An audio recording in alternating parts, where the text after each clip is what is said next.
प्रधानमंत्री Justin Trudeau के खालिस्तानी आतंकी हरदीप सिंह निज्जर की हत्या के पीछे भारत का हाथ होने का इल्जाम लगाया गया।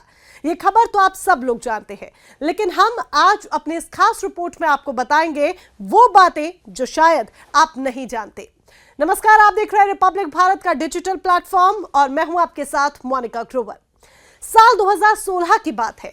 एक रिपोर्ट के अनुसार इस साल भारत सरकार ने आतंकी हरदीप सिंह निज्जर के बारे में बहुत सारी सूचनाएं कनाडा सरकार को दी थी। तब भी कनाडा के प्रधानमंत्री ट्रूडो थे। इन सूचनाओं में उन वीडियो का भी पुलिंदा था जिसमें कई खालिस्तानी समर्थक कनाडा की जमीन पर हथियार चलाने की ट्रेनिंग ले रहे थे। रिपोर्ट की माने तो इस तरह की ट्रेनिंग कैंप को आयोजित करने में हरदीप निज्जर का हाथ है और ये ज्यादातर कैंप ब्रिटिश कोलंबिया की पहाड़ियों में चलाए जा रहे थे। भारत के जरिए दी गई इतनी अहम सूचनाओं के बाद भी कनाडा की एजेंसियों ने कोई कदम नहीं उठाया। अब सबसे बड़ा सवाल ये उठता है कि आखिर कनाडा की एजेंसियों ने कोई कदम क्यों नहीं उठाया। इसका जवाब मिलता है मीडिया में छपी एक और रिपोर्ट में। इस रिपोर्ट के अनुसार उस समय भारत और कनाडा के बीच इंटेलिजेंस शेयर करने को लेकर कोई तंत्र मौजूद नहीं था और साथ ही भारत ने जो इंटेलिजेंस कनाडा को सौंपी थी वो कनाडा को सबूतों के साथ चाहिए थी। मतलब कि कनाडा ने भारत की सूचना के आधार पर कोई जांच नहीं की क्योंकि उन्हें सबूत चाहिए थे। अब आपको थोड़ा और बारीकी से समझाते हैं। भारत सरकार ने दरअसल जो सूचनाएं दी उनके मुताबिक निज्जर एक खालिस्तानी आतंकवादी था। उसकी राइफल के लिए तस्वीरें वायरल होती हैं, लेकिन कनाडा का कहना है कि निज्जर एक धार्मिक गुरु था और कनाडा का सिटीजन था।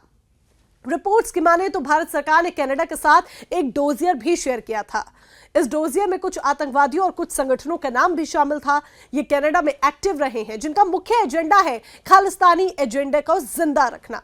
तो इस डोजियर में कौन कौन से नाम प्रमुखता से आते हैं, आइए वो हम आपको बताते हैं। ये भी आपको बता दें कि रिपब्लिक भारत इन सूचनाओं का दावा नहीं करता है, कृपया इस बात का ध्यान रखें। आइए आगे बढ़े। सबसे पहले संगठनों के नाम आप जान लीजिए।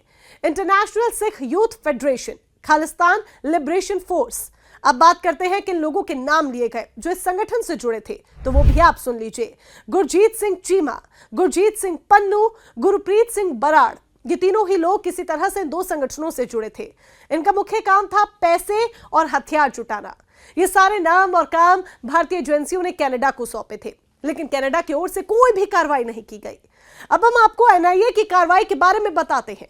एनआईए ने बीते कुछ दिनों में कनाडा में एक्टिव कई लोगों के नाम और तस्वीरें शेयर की जिनका नाम हाल फिलहाल की घटनाओं में आता रहा है। 40 से ज्यादा लोगों की लिस्ट सामने रखकर एनआईए ने गुहार लगाई, अगर इनकी संपत्ति की कोई जानकारी है तो फिर बताएं।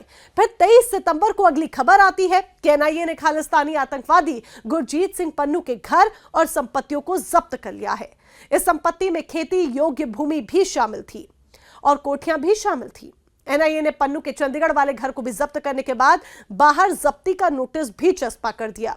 इन नोटिस की तस्वीरें ये सोशल मीडिया पर वायरल हुई थी, शायद आपने भी देखी होंगी। इसके साथ ही एनआईए के एक और खुलासा भी सामने आया। ये खुलासे हैं कि 6 महीने पहले दायर की गई चार्जशीट की डिटेल में। दरअसल साल 2023 में एनआईए ने गैंगस्टर लॉरेंस बिश्नोई के आतंकी कनेक्शन की जांच करते हुए एक चार्जशीट दायर की थी। दिल्ली के पटियाला हाउस कोर्ट में यह चार्जशीट दायर हुई थी। चार्जशीट दायर करने के बाद यह खबर आई कि एनआईए ने बिश्नोई और उसके सहयोगियों के खालिस्तानियों से लिंक तलाशे थे। साथ ही उनके नेक्सस में पाकिस्तान का हाथ होने की भी खबर आई थी। इसके साथ इस चार्जशीट में 2019 से 2021 के बीच के ऐसे 13 मौके गिनाए गए जब हवाला के जरिए भारत से कनाडा और थाईलैंड पैसे भिजवाए गए। एनआईए ने दावा किया कि इस पूरे मामले में अहम भूमिका निभाई गई थी। गैंगस्टर लॉरेंस बिश्नोई ने यह भूमिका निभाई थी। सारे पैसों को इधर से उधर करने में लॉरेंस ने ही दिमाग लगाया और ऐसा करने में बिश्नोई को साथ में मिला लिया था बब्बर खालसा इंटरनेशनल के लखबीर सिंह ने। तो आज जो कनाडा भारत पर आरोप लगाते हुए खालिस्तानी आतंकी की पैरवी कर रहा है, यह रिपोर्ट कनाडा की दरअसल असलियत बयां करती है। अब जरा सुनिए विदेश मामलों के जानकार कमल आगा का इस पर क्या कहना है। जो भी टारगेट हुए हैं निज्जर, ये इनके आपस के बहुत झगड़े हैं खालिस्तानी मिलिटेंट ग्रुप्स के। मुझे लगता है कि उसी में से किसी एक ने इनको किया है और भारत को फंसाने की कोशिश की जा रही है।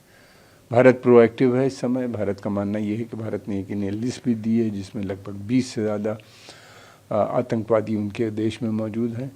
कनाडा बिलीव करता है डेमोक्रेसी, रूल ऑफ लॉ, ये सारी कंट्रीज जो चैम्पियंस बल्कि हैं डेमोक्रेसी, इनको इन लोगों को अरेस्ट करना चाहिए और ये खालिस्तानी गतिविधियों पे रोक लगानी चाहिए।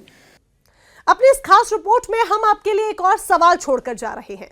कनाडा के ट्रूडो इस खुलासे पर आखिर क्या बोलेंगे? हमें कमेंट कर जरूर बताइएगा। नमस्कार।